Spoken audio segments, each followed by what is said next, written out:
தங்கச்சி சொல்லுங்கண்ணா. இப்ப பார்க்க வரப்போது இதோட 10வது மாப்பிள்ள. இந்த மாப்பிள்ள வேணான்னு சொல்லிட்டாருன்னா இந்த ஜென்மத்துல உனக்கு கல்யாணம் நடக்காது. அதெல்லாம் ஓகே அண்ணா. அதுக்கு உன் வாயை கொஞ்சம் மூடிக்கிட்டு இருக்கணும். चुप रहिए भाई कुछ फालतू मत நீங்க மட்டும் வந்துக்கிறீங்க, அம்மா அப்பா வரல கூட? அம்மா அப்பாலாம் பின்னாடி வந்துட்டு இருக்காங்க.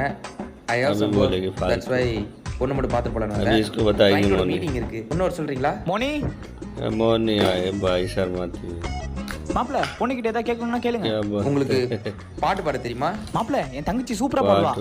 பாடுமா? अरे बाप रे अच्छा गाना गाती है உங்களுக்கு பிடிச்ச சாங் எதுனாலும் பாடுங்க. எனக்கு பிடிச்சதே பாடவா? हाँ कोई भी गा दो வந்தாம்பா அவன் கைய தான் புஷ்ட. ओ ये कौन सा गाना गाती है भाई मोनी ने அவன் பொருளைய உருவி அவன் கைத்துல கம் ஆன் லெட்ஸ் கோ படி. अरे भाई மாப்பிள்ள பொண்ணே மாப்பிள்ள இருங்க. ஏன்டி இப்படி பண்ண? ऐसा गाना गाती है मोनी பாட்டு பாட சொன்னாரு. बंदे ही भाग गए உனக்கு இந்த ஜென்மத்துல கல்யாணமே நடக்காதுடி. ऊपर